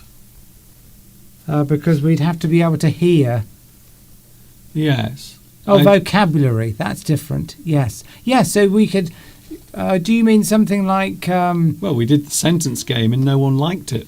No, they did. Oh. They did like it. It was only... I think lots of people like the sentence game. Mr. I used to Duncan. get complaints all the time. But we could still do it. We don't like the sentence game. It smells. It's got a horrible smell. But it would be nice to reintroduce it from time to time, because that is a test of vocabulary. Vocabulary. I can't even pronounce the word. No, it's not the only word you can't pronounce today. Vocabulary. It's again, that's a difficult word to pronounce. Vocabulary. Yes, but that's another one with the ARAY Yes. at the end. Even for British people, that's difficult. Vocabulary. Yes. It's a difficult word to pronounce. Most people just say words. But we could do that. We could reintroduce a type of sentence game where we suggest a word and then maybe ask for other suggestions for synonyms, words that mean... So, yes, thank you for that suggestion. Yes. Although, won't everyone just go on to the internet and look for the answers? That is the problem nowadays. I always wonder when people have quizzes or contests and they're asking questions, maybe general knowledge questions. It's so easy nowadays to get the answers, isn't it? Yes, that is true. You don't have to use your brain anymore. Your brain is just a big empty clump of clay because you don't need to use it anymore. All you have to do is use your fingers to type in an address on your keyboard, and then you get the answer, you see. You don't even have to use your brain. I think that computers and all of this information that we can get easily, I think it's actually making us more dumb. I think so. I really think that, because we don't need to remember things anymore, because we know we can just look them up on the internet. What do you think? Yes. No. Yes. See, Tomek doesn't hold back, does he? He says it how he thinks. Okay. No, I'm not good at multitasking. That is correct. I am not good at multitasking. I am a person that is... I don't want to say it's. I don't know if it's a man thing or not. It's not a man thing. But I am... Well, I mean, one thing I've learnt from a recent... we've had some training at work, and I mentioned this last week, and it actually comes from the Netherlands, Yes. called the Energy Project. Oh, don't talk about this again. No, but one thing that comes out of that is that they told us, this trainer told us, that multitasking is a myth, and that the brain is not set up to multitask very well. If you try to do lots of things at the same time, then the amount of concentration on those things is halved. Say you try to do two things, Yes. then those two things you will do them probably only half as well as you otherwise would have been able to do them if you just focused on one thing. The problem is with you, Steve, you can't even omnitask. You can't even do... Omni means a lot. Okay, then what? Uni. Monotask. Monotask. Or, No. Or unitask. Depends on how much I've had to eat. But yes, you know. Yes. One job, one thing. Getting Steve to do one thing is hard. Never mind two or three things. But I think you should be able to read or look at something and hear at the same time. I don't think that is difficult to do. And yes, Tomek, you are right. Well, no, I don't. Yeah, I am very bad. I've always been bad at multitasking, but I can focus absolutely 100% on one particular task, and I'm very good at that. I'm very good at focusing on a task and concentrating on it, and I think that's an important skill to have, because if you want to do something really well, you have to focus on that one thing. And if you try to do lots of things at the same time, you might get all those jobs done, but none of them will be done as well as if you focused on one task at a time.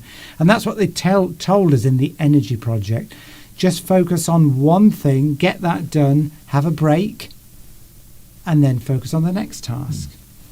Do that well, then take a break, and then do the next one. That's what they say. And in fact, there's a little test you can do to prove how bad multitasking is. Yes. If you say you count from 1 to 10, 1, 2, 3, 4, 5, 6, 7, 8, 9, 10, and then you go A, B, C, D, E, F, G, H, I, J, K. Okay. But then if you try to put them by each other and time the same task, it takes you twice as long. But anyway, that's... I have no idea what that means. yes, it's difficult to explain. It really is, yes. That's another thing you're not very good at. I think I do pretty well on these live chats, Mr. Okay, Duncan. Steve, I'm going to test you now. I'm going to give you. Don't do that. I'm going to give you a test. Wait there. I'm going to go away. I'm going to bring something, and then I want to see how well you can multitask after that moment of time. Are you ready? Okay, this is Okay, something. Mr. We didn't plan this. I didn't plan this. So wait there a moment, Steve. I'm going to get something. Don't look at me. What is Mr. Duncan planning? Are you planning to humiliate me in front of literally millions of people who are watching Mr. Duncan's live stream?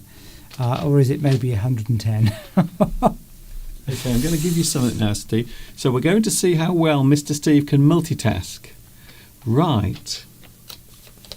Now. Oh my God. Mr. Duncan, I know what you've done. Mr. Duncan, right. This is some mail which we've had. This is a big Post, I should say. This is a big envelope that came yesterday, and it's something that I hid. Mr. Duncan does this every month because every month, I subscribe to a car magazine. Yes. And it comes once a month. And when this arrives, everything else goes by the wayside. So what we mean by that is that I will stop everything, work, everything to read my car magazine. Your concentration becomes zero. Absolutely laser focused. Yeah. If you concentrate on one thing very well, you say that you're laser focused on something. That's it. I did. So this is Steve's car magazine that's just arrived, and I was hiding it in my studio. But now I'm going to see if Mr. Steve can look at his car magazine and also concentrate on this at the same time. And Concentrate on what? Already I've noticed that he can't. Not another 9/11 road test. Oh dear. Oh God, every month it's the same. This is the magazine that I get every month. Actually, it's free. I love the name of that magazine. That they've really used their imagination. What should we call this magazine about cars? This is what you would call. This is like this is a high-class car magazine. Okay, whatever that is. I know. There's no such thing. Car magazine thinks that it's somehow doing something like the height of journalism. But in fact, all they ever do is test 911s every week, every month. When you say 911s, do you mean the car? The Porsche 911. Oh, okay. There's going to be every month. I was going to say. Some months there's 2 in there. Yes. And it's very boring. Steve. Oh, well, you've got me the car magazine. What an interesting Bugatti Chiron. Interesting. I always make a joke with Steve every time he gets his car magazine. I say, look, what new is happening in the world of cars? Have they made the wheels rounder?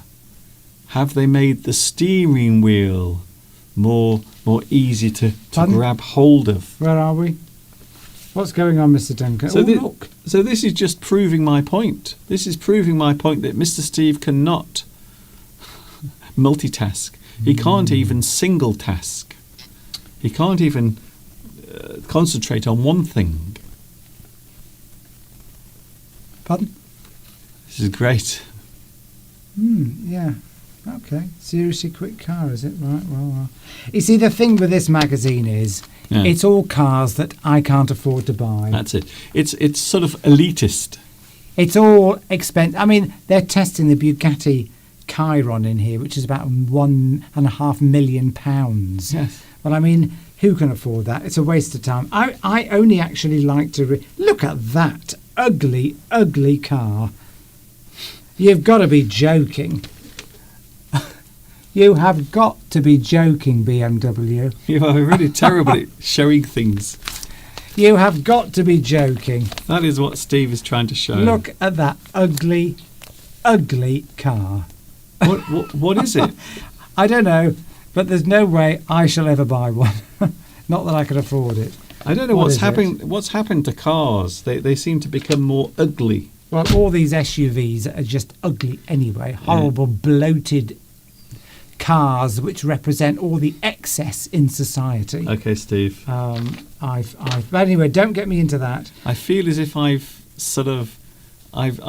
picked a sore point. Raphael says, and this is something you've said before, have they made flying cars? No. So until they do, has anything progressed? Yes. Nothing is. They still run on the road with rubber tyres. By the way, tyres are possibly one of the worst polluting things on the planet, because when they've become worn, you take them off your car and then you can't do anything with them. They do recycled tyres, Mr. Duncan. Do they nowadays? They chop them up and they turn them into, I can't remember what they do Food? with them now. Food? I think. I know what they do, Steve. They put them in Ferrero Rocher. So Ferrero Rocher is actually made from recycled tyres. Now we know. I think they use it. I think they use it in. They use it in road construction. They use it for something. I can't remember what. You can melt it down anyway, and do something with it. But no, nothing new has come along with cars. Hayler says that women are better multitaskers than men. Well, it's often said, isn't it? This is the sort of the zeitgeist, you could say, that the sort of spirit or feeling in society is that women are better at multitasking. And I think maybe because that is a product of evolution, in that women need to look after, traditionally were the only people looking after the children. They'd have to do that and cooking and talking and communicating, whereas the men just went out and they were just hunting. I mean, that's very simplistic, but I think that's a product maybe of just evolution. Or maybe it's a product of society. I don't know. But I prefer trucks, says Danny. Do you subscribe to a truck magazine? And is it called Truck? And multitasking uses a lot of energy, a lot of brain power. So if you're trying to do lots of different things at once, you get tired. I get tired very quickly. So I think you use a lot more of your brain, is sort of, because your brain uses a lot of energy.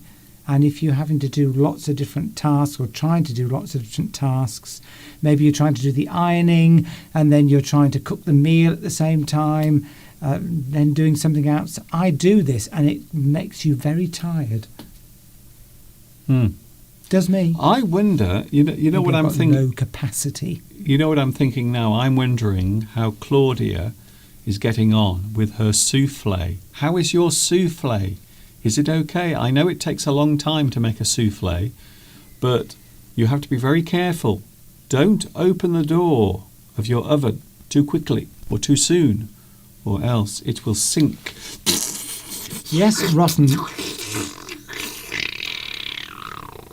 Rotten Roses makes a very good comment. The people who can afford those cars are probably not among the target audience of the magazine.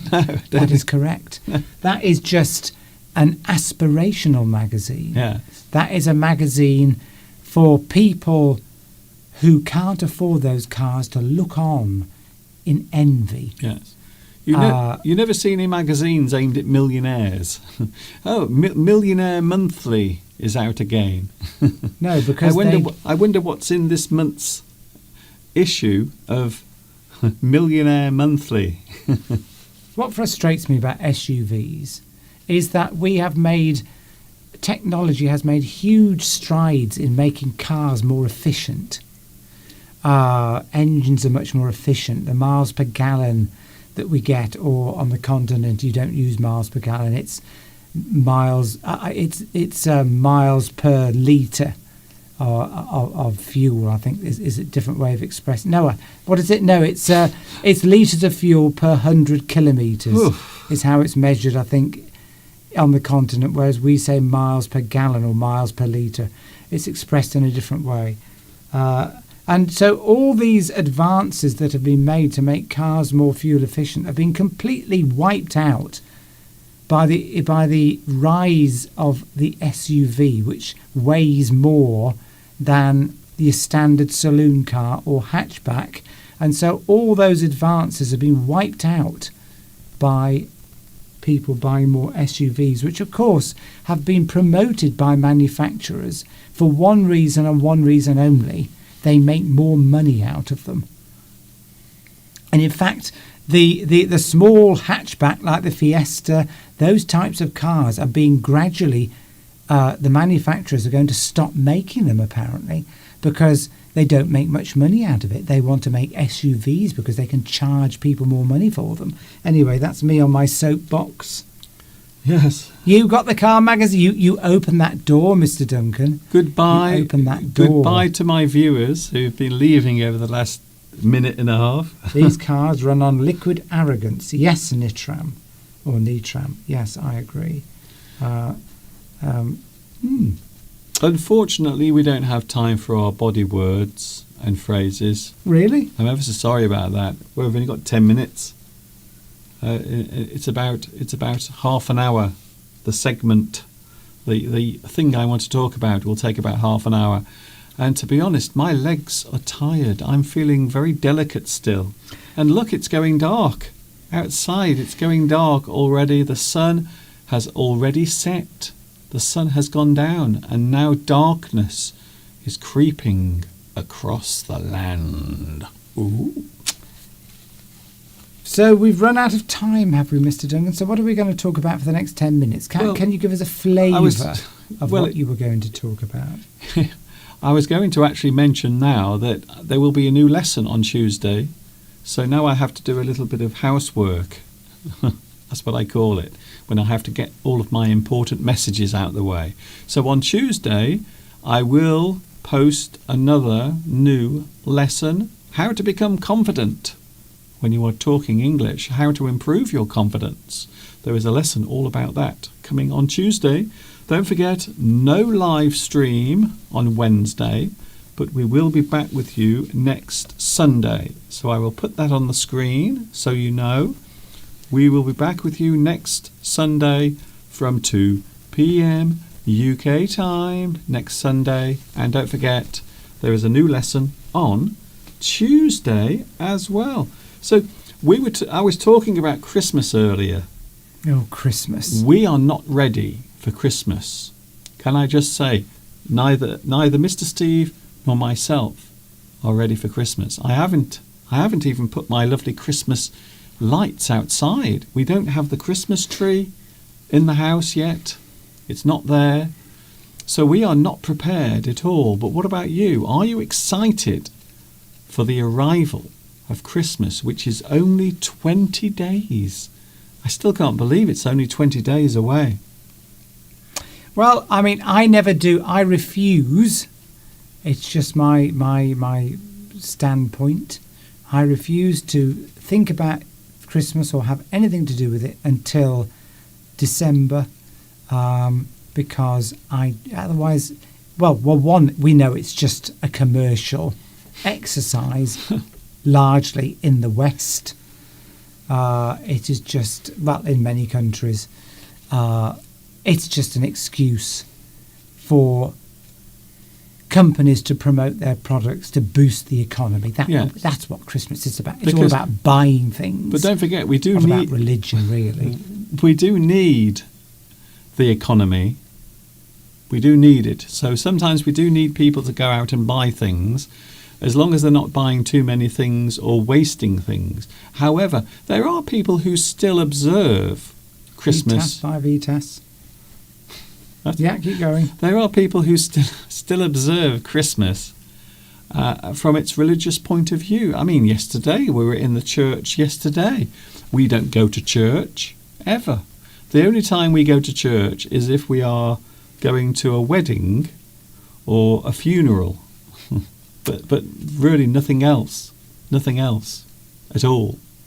So yesterday we were there, and there were people. They seemed as if they were having a good time, and it would appear. Well, we actually sat in the church, drinking coffee and eating cakes. It was quite a strange feeling, actually, for two reasons. First of all, we don't often go into church, do we? And the second reason is we were drinking coffee and eating cakes. And it was quite a strange feeling, really. But we did enjoy it. And those cakes, of course, will have been made by members of the church. I know this because, well, one, I could tell they were homemade. Well, you were complaining about them. Wasn't particularly nice, I've got to say. But normally, but yes, what will happen is that people who work in the church and work for the upkeep of the church, lots of women do this, and they will bake the cakes and make the coffee and do all that sort of thing. And it's just, don't expect barista quality coffee if you go to a Church of England church. It'll just be the cheapest coffee you can find. What about a Catholic church? Is their coffee better? I don't know, but they're not going to have a big coffee making machine. I wonder if people are actually changing their religions just because the coffee is better. So I used to be Church of England, but the coffee is awful. But then I discovered Catholicism, and their coffee, it's so lovely. There you go. If maybe they need to compete with each other, these different parts of religion, they need to upgrade themselves with better coffee machines and better cakes and things like that. Here's a good word, Danny Reloaded. Is it Neo Danny? Danny Reloaded. You could say, is that Danny that's come back, or is it Neo Danny? Just a thought, because we mentioned the word neo earlier. Wants to talk about totalitarianism. Ooh, hello. Totalitarianism. Hello, and Dolly. there's another difficult word to pronounce. Yeah. Is it? Well, see, that's a very current word to be talking about in the world of sort of geopolitics at the moment, isn't it? Why? World politics, because there is this debate now around the rise of totalitarianism. And we won't mention any countries, but there's this move away. There seems to be more countries now where democracy seems to be fading away and totalitarianism seems to be on the rise. And So what's going to happen in the future? You're not actually explaining the word, though. Oh, it's basically countries that are run basically as dictatorships. Okay. One person in charge. Would it be fair to say that they are countries that have very little freedom or human rights, or maybe quite often, maybe the laws are seen as draconian? Not seen as the opposite of that is democracy. So they're probably not having a totalitarian state. Isn't going to have elections. You've got one leader in charge for a long period of time, no chance to elect anybody else. You can think of a few countries around the world like that. Good. Okay, I want to try and end on but it is a positive point. Interesting subject, because it's seen. There is a fight. There is a big. Underlying everything else that's going on in the world, there is essentially a battle in the world now of democracy against totalitarianism. Okay. Which will win? See, democracy has sort of been the winning flavour of how to run a country for many, many decades now. But totalitarianism, is it on the rise? Is it going to oust the way that we live? I can answer that question. No. Well, you don't know, do you? We don't know. It's China against America, effectively, isn't it? And Russia is in there as well. Yeah, that's what it's all about. Would you say that China has a totalitarian? We would regard it as that, yes. See, I always think it depends on who you compare it with. So maybe China has more freedom than another country. So I think sometimes it depends on which countries you compare. Because a country might have more rights, but people might live in poverty. North Korea would be the ultimate example of a totalitarian state. Well, I would say that that is probably the only real state that has totalitarianism. No, but it's generally seen that. That's what I mean. It depends who you compare it with. I know, but there, if you don't have. What about Iceland against Indonesia? But there's various degrees, aren't there? That's it. But it's the difference between basically having an open democracy where you have elections or where you don't, and it's different. Well, we're not saying one's better than the other. Obviously we favour one over the other, but you've got to. It's just a different way of running a society.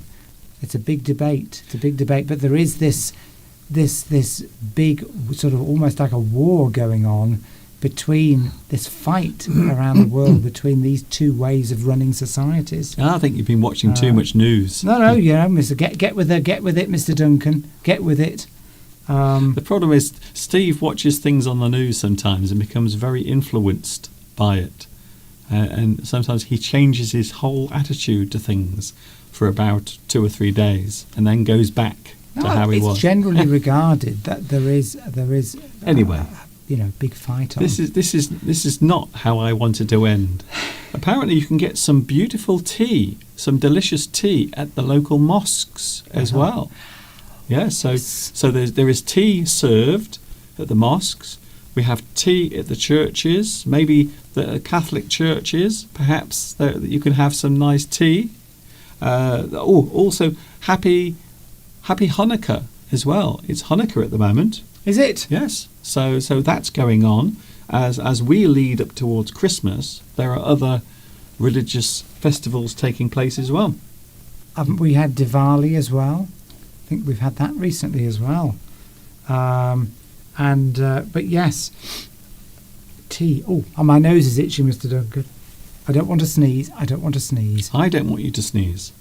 I like Indian tea as well, made with sort of cardamom and all different spices and creamy milk. Oh, that's lovely. A Catholic coffee has holy water, says Rotten Roses. Yes, I like that. That's pretty. That's actually quite funny. Very well done. Maybe that improves the taste. Yes. Thank you for that. Very clever comments and we've had today. I just hope the cup that you are drinking from is not holy, because it will run out the bottom. Anyway, we're going now, Steve. Yes, interesting point, Danny. You can talk about democracy, but is it? I mean, do we actually really have a democracy? There's another debate there. Well, my point is always, we live in this country, you and I, in the United Kingdom. In, I suppose, England is our country, the place we live. But people complain about the government and say that they are too strict with their laws and things like that. But you would say that this is a pretty democratic, free and open country, and yet people still complain about this country and say that we are living in a totalitarian state. I don't think anyone says that about the UK. Sorry, what? Not a totalitarian state. Populism, yes. Okay. Steve obviously never uses Twitter. Twitter? It's clear that Steve never goes on Twitter. Yes. That's where everyone goes now. Yes, but I mean, there's degrees of everything. Yeah. And it's always difficult to be able to see the true perspective when you've grown up in a particular society. You tend to think that that is the normal way of living, but there are many other ways that societies can be run. Yes. And it's, got to take yourself outside. Anyway, Your own experience. we had a lovely time yesterday. We are getting excited about Christmas, even though I'm not. we are not prepared at all. We have nothing planned yet. We've got nothing arranged, nothing planned, no Christmas lights, no Christmas tree, no gifts, nothing. So we have 20 days to sort all of that out.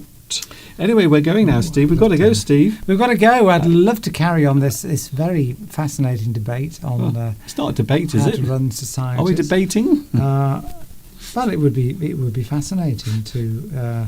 But we are very open to many ideas and lots of different ways of thinking about things in the world and people. So we're very open people, aren't we, when it comes to ideas and concepts. Yes. You can have an open mind, but not to the point where your brain falls out. No, open-minded. That's how we are. Able to listen to other people's points of view. Yes, and listening. not Because Steve is such a good listener.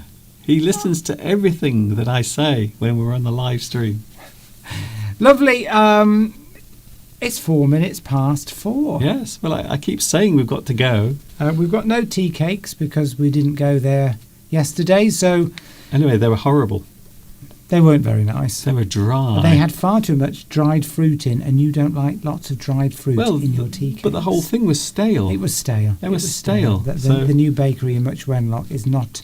The quality is not as good as the previous. I'm sorry, new bakery in Much Wenlock. You have to sort your ideas and improve your bread. If it's not better than what you can get in a supermarket, then why would I go there? Right. Anyway, let's go.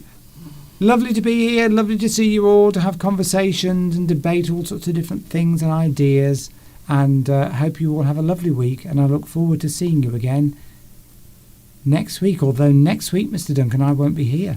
Oh. Because I've got a Christmas concert with my choir. That's a shame. On Sunday afternoon. So I won't be here next Sunday. Next Sunday, there'll be no Mr. Steve. No Mr. Steve. And you've only just found out about that. I did sort of guess because you already told me that you're busy next weekend. Yeah. So I'll see you all maybe the week after. Yes, okay then. Bye for now. And there he was. Mr. Steve is now going.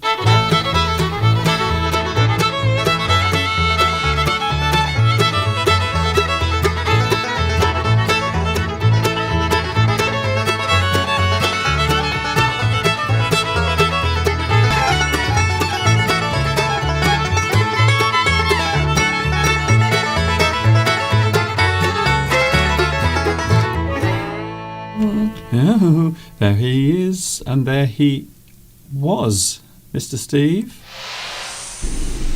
I was going to say that Steve will be back next week, but he won't be back next week because he's busy doing his Christmas concerts next week.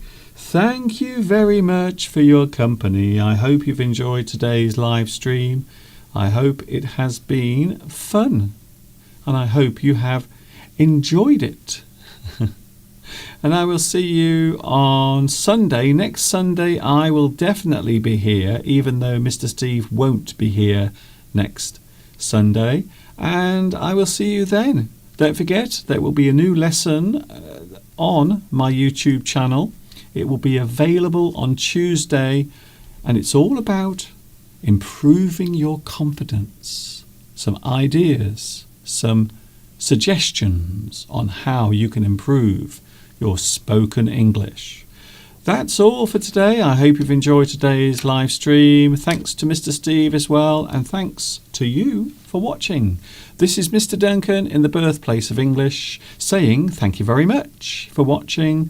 See you next Sunday. And of course, until the next time we meet here, you know what's coming next. Yes, you do.